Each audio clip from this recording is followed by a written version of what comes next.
এটা নারী কেন্দ্রিক ছবি না, এটা একটি গল্প কেন্দ্রিক ছবি। যে জীবন যাপন করি সেখানে আমরা কোনোভাবেই নারীকে অস্বীকার করতে পারবো না। মহিলাকে যে জন্মের জন্য বানানো তাদের কাছে ছবিটা যাবে পর্যায়ক্রমে। কথাটা প্রথমে বলেছিলাম যে আমরা আমাদের প্রথম টার্গেট আরবান পিপল ঢাকা, এবং ঢাকার পরে আমরা ধীরে ধীরে ছবিটা সিঙ্গেল স্ক্রিনের মাধ্যমে সারা দেশে প্রদর্শন করবো। এছাড়া আমাদের বিকল্প প্রদর্শনের ব্যবস্থা আছে।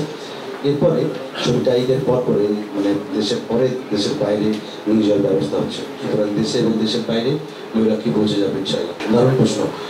আমরা আমাদের ঐতিহ্যের একটা অংশ সিনেমা, ঈদে বড় বড় ছবিগুলো আসে একসাথে এবং একটা কম্পিটিশন হয়, 4-5টা ছবি থাকে।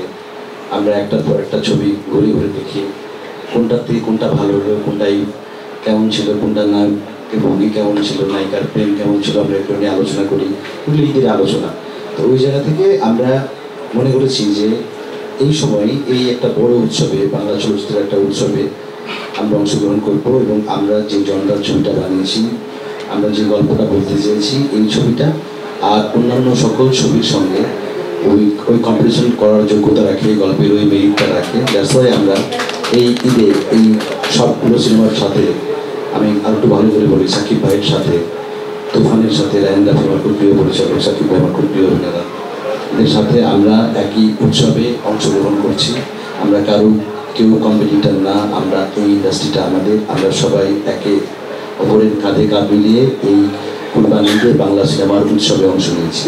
প্রথমে আমার টিচিং বাংলা ভাষীভাষীরা, 50 কোটি বাংলা ভাষীভাষী পৃথিবীতে ছড়িয়ে আছে কলকাতা এবং আর অন্যান্য দেশগুলোতে। আমাদের এই প্রথম টার্গেট এই বাঙালি কমিউনিটি। আমরা এই বাঙালি কমিউনিটিকে টার্গেট করে এই ছবিটা নিয়ে যেতে চাই। যেহেতু আমরা বলছি দেশে প্রথমবার বিমান চিন্তায় দেখেছি আমরা আমাদের চলচ্চিত্রে, এর আগে এরকম কোনো ব্যাপার প্রেমে হয় না। ওই জায়গা থেকে একটা জায়গা তো আছে এবং আমাদের একটা কনফিডেন্সের জায়গা আছে। আমরা কনফিডেন্টলি দাবি করতে পারি যে ছবিটা বাংলা ভাষাভাষীরা দেখবে ইনশাআল্লাহ।